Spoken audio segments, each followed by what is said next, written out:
ஓம் சாந்தி. பிரம்மா பாபாவினுடைய சிறப்பம்சங்கள்.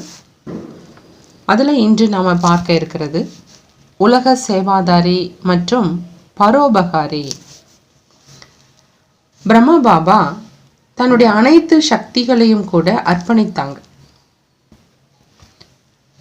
பிரம்மா பாபா எல்லாருக்காகவும் தன்னுடைய நேரம், சுகம், இச்சைகள் மற்றும் பிராப்திகள் எல்லாத்தையுமே தானம் செஞ்சாங்க. இதன் மூலமா அனைவருக்கும் நன்மையே செய்வித்தாங்க.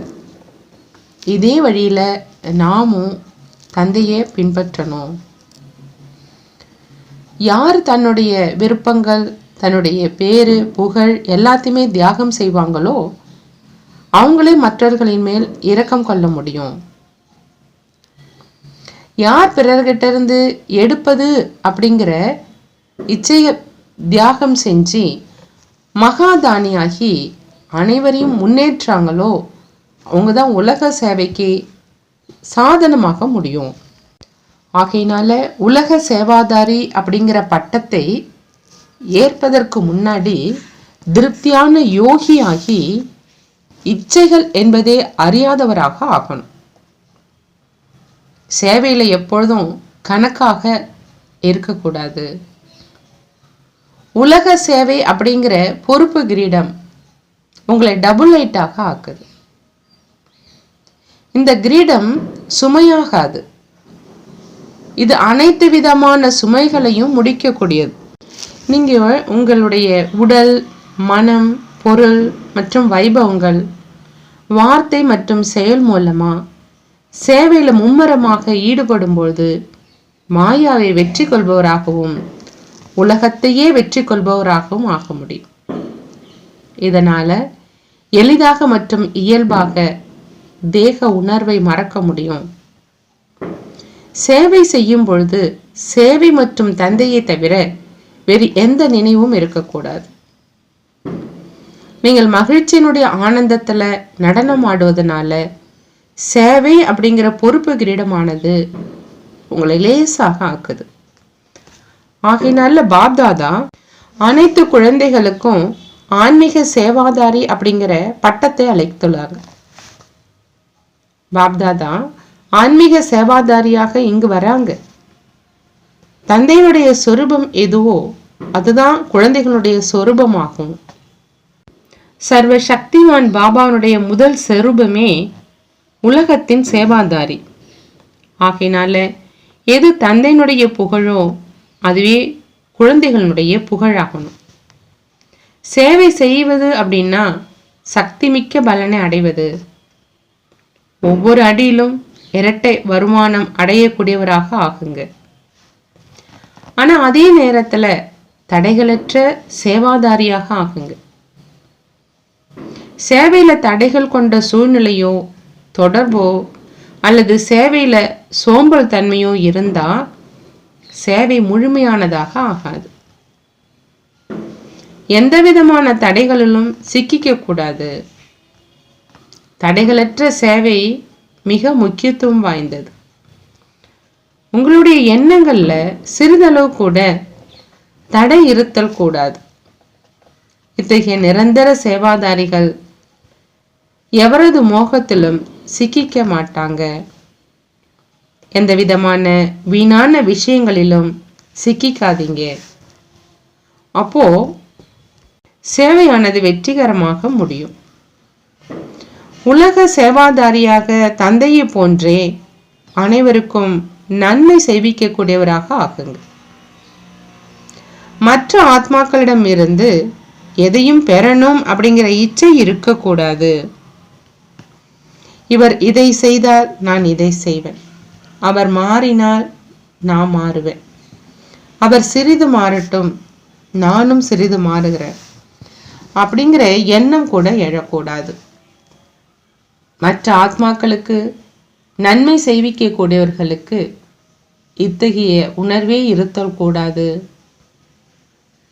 மற்றவங்களுக்கு நன்மை செய்யக்கூடியவங்க தன்னுடைய சக்தி வாய்ந்த எண்ணங்கள், சக்தியான வார்த்தைகள் மற்றும் தன்னுடைய தொடர்புனால, அன்பான உறவு முறையினால எல்லையற்ற மகிழ்ச்சியினுடைய பொக்கிஷத்தை தொடர்ந்து தானம் செய்துகிட்டே இருப்பாங்க. எந்த ஒரு ஆத்மா உங்கள் தொடர்புல வந்தாலும் அவங்களுடைய மகிழ்ச்சி என்னும் பொக்கிஷமானது நிறைந்து திரும்பணும். இத்தகைய நிரந்தர வள்ளலாகி உலக சேவாதாரி ஆகுங்க. உண்மையான சேவாதாரியாக நீங்க உங்களுடைய எண்ணம், சொல், செயல் மூலமா இரவும் பகலும் சேவையில் ஈடுபடுங்க. இதனால இயல்பாகவே உங்களுடைய சுயஸ்திதி உயரும். உலக சேவாதாரியாக முக்கியமா 2 விஷயங்கள் நினைவுல வைக்கணும். முதலாவது, நீங்கள் ஒரு எண்ணத்தை உருவாக்கும் முன்னாடி, எந்த செயலை செய்வதற்கு முன்னாடி உங்களை ஒரு விசேஷ ஆத்மா அப்படிங்கிறத உணரணும். இரண்டாவதா, ஒவ்வொரு இடத்திலும் உள்ள விசேஷ தன்மையை பார்க்கணும். கூடவே பிறரையும் விசேஷ ஆத்மாக்கள் ஆக்குவதற்கான சுபமான பாவனையும் வைக்கணும். மற்றவங்க தங்களிடம் இருக்கிற பலவீனங்களை அல்லது குறைகளை நீக்க முயலும் போது அவைகளை நீங்கள் தாரணை செய்திட கவனமாயிருங்க. மற்றவங்க தங்ககிட்ட இருக்கிற பலவீனங்கள், குறைகளை நீக்க முயலும் போது அதை நீங்க தாரணை செஞ்சிடாது கவனமா இருக்கணும். அதாவது பிறரது பலவீனங்களை பார்க்காமல் கண்களை முழுவதும் மூடிடுங்க. அப்பொழுது நீங்கள் அனைவருக்கும் நன்மை பயக்கக்கூடியவங்க, உலக சேவாதாரி அப்படின்னு சொல்ல முடியும். உங்ககிட்ட இருக்கிற எண்ணங்களினுடைய சக்தியை கூட்டுங்க. உங்களுடைய சக்தி வாய்ந்த எண்ணங்கள் மூலமா முழு உலகத்தில் இருக்கிற ஆத்மாக்களுக்கும் சேவை செய்யக்கூடிய உலக சேவாதாரி ஆகுங்க. உங்களுடைய பவித்திரமான நடத்தை மூலமா உங்களுடைய சூழ்நிலையை தூய்மையா மாத்துங்க. இன்றைய உலகின் ஆத்மாக்கள் வெறும் பேச்சினால் மட்டும் எதையும் ஏற்றுக்கொள்வது கிடையாது. அனைவரும் ஏதாவது ஒன்றை கண்டு உணர்ந்தால் மட்டும்தான் ஏத்துமாங்க. அவங்க நிறைய விஷயங்களை கேட்டு வந்தவங்க, ஆனால் தற்சமயம் நேரில் பார்த்து உணர விரும்புறாங்க. நடைமுறையிலான ஆதாரத்தின் பேர்ல மாற்றத்தை கொண்டு வர விரும்புறாங்க. ஆகையினால உலக மாற்றத்தை, உலக நன்மையை கொண்டு வர முதல்ல சுயம் தனக்கு நன்மை கொண்டு வந்து முன்மாதிரியாக இருங்க. எதை பேசுறீங்களோ அதை நடைமுறை சொரூபமா மாறுங்க. உங்களையே முன்மாதிரியாக்கி உலக நன்மை செய்யக்கூடிய உலக சேவாதாரியாக ஆகுங்க. உலக சேவாதாரியாக மாற தொடர்ந்து உங்கள் மனதின் மூலம் சக்தி, குணம் மற்றும் ஞானத்தினுடைய பொக்கிஷங்களை உலகத்துக்கு தானம் செய்யும் மகாதானியாக ஆகுங்க. விதை சொரூபம் மூலம் மிக எளிதா விஸ்வ சேவைக்கு கருவியாக மாறலாம். எப்படி முழு மரமும் விதையிலிருந்து இயல்பாகவே நீரை பெறுவது போல உங்களுடைய விதை சொரூபத்தின் ஸ்திதி மூலமா முழு உலகமும் தொடர்ந்து ஒளியை பெறும். இத்தகைய கலங்கரை விளக்காக ஆகுங்க. இதனால உலகத்தினுடைய ஆத்மாக்கள் தன்னை பற்றியும் தந்தையை பற்றியும் விழிப்புணர்வு பெறட்டும். தற்சமயத்துல இத்தகைய எல்லையற்ற சேவை தேவைப்படுது. ஏன் அப்படின்னா, இப்போ நீங்கள் இந்த எல்லையற்ற உலகத்தை மாற்ற வேண்டி இருக்குது. எப்படி தந்தை சர்வ சக்திவானாக இருந்தாலும் உலகத்தினுடைய பணியாளராக இப்பொழுது மாறி இருக்கிறாங்களோ, அதே மாதிரி நீங்களும் உலக பணியாளராக ஆகுங்க. பணியாளருக்கு அவருடைய பணியும் மற்றும் அவருடைய எஜமானரையும் சதா நினைவில் நிறுத்துவாங்க. இத்தகைய சேவாதாரி குழந்தைகள் தந்தை மற்றும் சேவையை தவிர வேறு எதையுமே நினைவு செய்ய மாட்டாங்க. ஆகையினால உங்களை விஸ்வ சேவாதாரியாக உணரும் போது இயல்பாகவே உங்களுடைய ஸ்திதியானது நிலையாக இருக்கும். எந்த ஒரு காரியத்தை செஞ்சாலும் நீங்க விஸ்வ சேவையின் கருவியாக இருந்து செயல்படுங்க. இதுதான் தாமரை மலருக்கு சமமான நிலை. உங்களுடைய லௌகிக வேலை கூட பல ஆத்மாக்களை உங்கள் தொடர்புல வரவழைக்கும் ஒரு சாதனம். ஏன்னா இறைவனின் சேவைக்கு இந்த தொடர்புகளை உருவாக்குவது அவசியம். ஆகையினால உங்களுடைய லௌகிக வேலையையும் சேவைக்கான வாய்ப்பாக உணர்ந்து செயல்படுங்க. விஸ்வ சேவாதாரியாக தந்தை மாதிரியே ஒரே நேரத்தில் இரட்டை சேவை செய்யுங்க. சரீரம் மூலம் ஸ்தூலமான சேவை செய்து கொண்டிருக்கும் போதே மனதின் மூலம் உலக மாற்றத்தை கொண்டு வரக்கூடிய சேவையிலும் ஈடுபடுங்க. மனம் மற்றும் உடல் இரண்டுமே சேவையில ஈடுபடட்டும். தொடர்ந்து இத்தகைய இரட்டை சேவையை ஒரே சமயத்துல செய்யுங்க. காரியங்கள் செய்யும் பொழுது இரட்டை சேவைக்கு பதிலா ஒரே ஒரு சேவை மட்டுமே செய்கிறோமா அப்படின்னு சோதனை செய்யுங்க. இப்படிப்பட்ட இந்த அபியாசத்தின் மூலம் மற்றவங்களுக்கு நீங்க ஆன்மீக சக்திகள் அப்படிங்கிற அனுபவத்தை கொடுப்பீங்க. இத்தகைய பயிற்சியை அளித்து நிரந்தர சேவாதாரியாக ஆகுங்க. விஸ்வ சேவாதாரிகளுடைய தர்மமும் கர்மமும் சேவைதான். எப்படி சரீரமானது சுவாசிக்காமல் இருக்க முடியாதோ அதே மாதிரி சேவாதாரி ஆத்மாவால சேவை செய்யாமல் இருக்க முடியாது. எப்படி சுவாசிப்பது இயற்கையானதோ அதே மாதிரி சேவையும் மிகவும் இயற்கையானதாக ஆகட்டும். சேவையானது ஆத்மானுடைய மூச்சு. எத்தனை மனிதரும் சேவை செஞ்சோம் அப்படின்னு கணக்கிடக்கூடாது. விஸ்வ சேவாதாரியினுடைய நடை, பேச்சு, செயல் மற்றும் எண்ணத்துல சேவையானது இருண்டர கலந்திருக்கும். நீங்கள் பேசும் ஒவ்வொரு வார்த்தைகளிலும் சேவை பொதிந்திருத்தல் வேண்டும். அத்தகைய சேவாதாரியாகி முழு உலகத்துக்கு முன்மாதிரியாக ஆகுங்கிறாங்க பாபா. விஸ்வ சேவாதாரி ஆனவங்க ஒவ்வொரு செயலையும் மிகவும் சிரேஷ்டமான நிலையிலிருந்து செய்யக்கூடியவராக ஆவாங்க. ஸ்தூல மேடையில சிரேஷ்டமான மற்றும் யுக்தி நிறைந்ததாக உங்களுடைய நடவடிக்கைகள் இருக்கணும். அதே மாதிரி எப்பொழுதும் உலக மேடையில இருப்பதாக உணரணும். தான் குறிப்பிட்ட தேசத்துல குறிப்பிட்ட சேவை நிலையத்துல இருப்பதாக உணரக்கூடாது.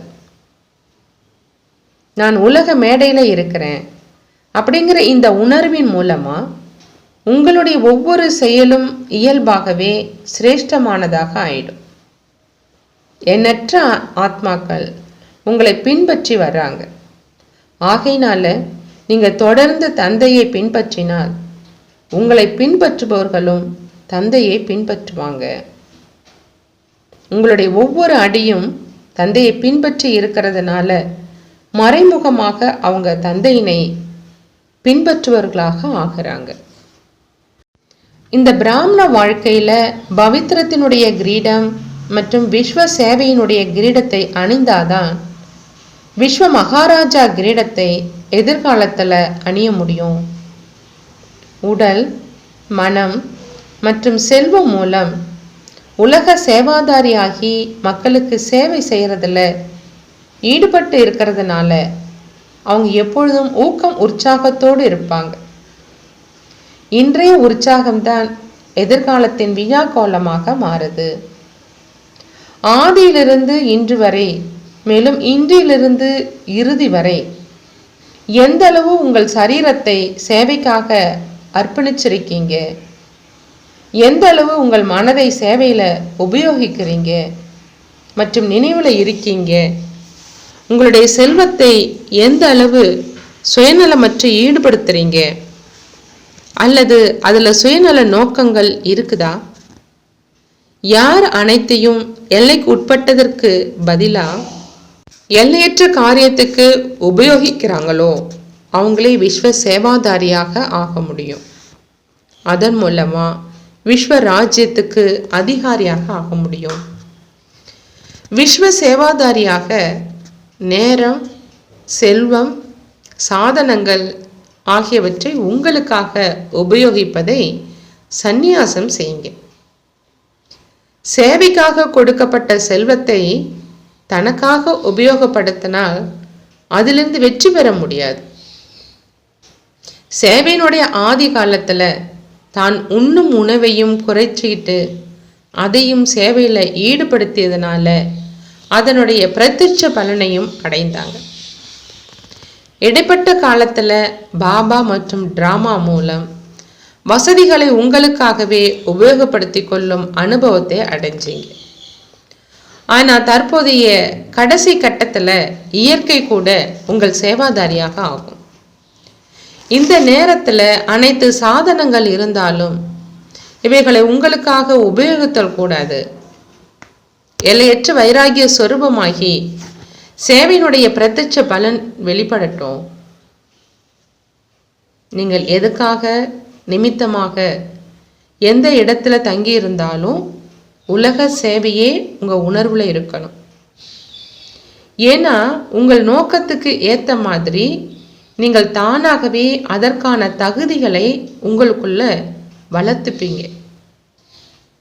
எல்லையற்ற நோக்கம் உங்ககிட்ட இருக்கும் அப்படின்னா எல்லையற்ற தகுதிகளையும் நீங்க வளர்த்துப்பீங்க. இல்லை அப்படின்னா எல்லைக்கு உட்பட்ட விஷயங்கள்ல சிக்கிப்பீங்க. என்றும் தந்தையை சேர்ந்தவங்க அப்படிங்கிற அந்த உணர்வோடு எல்லையற்ற நோக்கத்தோடு தொடர்ந்து அனைத்து ஆத்மாக்களும் சேவை செய்யுங்க. யாருக்கும் நீங்கள் ஞானத்தை வாயின் மூலம் விளக்க முடியும். ஆனா சொல்லின் சேவையின் கூடவே மனதின் மூலமும் சேவை செய்யணும். தற்சமயம் சேவாதாரிகளுடைய விசேஷமான சேவை எது அப்படின்னா தானும் லேசாக இருந்து மற்றவர்களையும் லேசாக உணர வைப்பது. ஒவ்வொரு வினாடியிலும் ஒவ்வொரு மூச்சிலும் சேவை நடைபெறட்டும். நீங்க எந்த ஆத்மாக்களுக்கு நிமித்தமாக இருக்கீங்களோ அவர்களது லட்சியத்தை அடைய செய்யணும். விஸ்வத்தினுடைய அதிகாரியாகி உலகத்தை முன்னேற்றக்கூடிய உலக சேவாதாரியாக ஆகுங்க. எல்லைக்கு உட்பட்ட சேவாதாரி ஆகாமல் எல்லைக்கு அப்பாற்பட்ட சேவை செய்யும் நோக்கம் வைக்கும் பொழுது எல்லைக்கு உட்பட்ட பந்தனங்கள் தானாகவே முடிவடையும். பாபா என்றும் விஸ்வ சேவாதாரியாகி அனைவரையும் முன்னேற்றினார். இரக்கம் நிறைந்தவராக ஆனார். இதே வழியில நீங்களும் இத்தகைய சமஸ்காரங்களை வளர்த்துக்கணும். சமஸ்காரமானது ஆத்மாவை அதனுடைய விருப்பத்துக்கு செயல்பட வைக்குது. இத்தகைய சமஸ்காரங்களை உருவாக்குவது அப்படின்னா உங்களுடைய எண்ணம், சொல் மற்றும் செயல்களை சதா அதே வழியில் உருவாக்குவது. பாபானுடைய சமஸ்காரங்களை உங்களுடைய உண்மையான சமஸ்காரமாக ஆக்குங்க. உங்களுடைய ஸ்பாவம் தந்தையை போல ஆகட்டும். யார்கிட்ட இத்தகைய சமஸ்காரம் மற்றும் சுபாவம் இருக்குதோ அவங்களே உலக சேவாதாரியாகவும் பரோபகாரியாகவும் இரக்கம் நிறைந்தவராகவும் அனைவரையும் மேம்படுத்தக்கூடியவராகவும் ஆக முடியும். நல்லது. பிரம்ம பாபாவினுடைய சிறப்பு அம்சமான உலக சேவாதாரி மற்றும் பரோபகாரி, இதை நாமும் பின்பற்றி தந்தைக்கு சமமாக ஆவோம். நல்லது. ஓம் சாந்தி. நன்றி பாபா, நன்றி.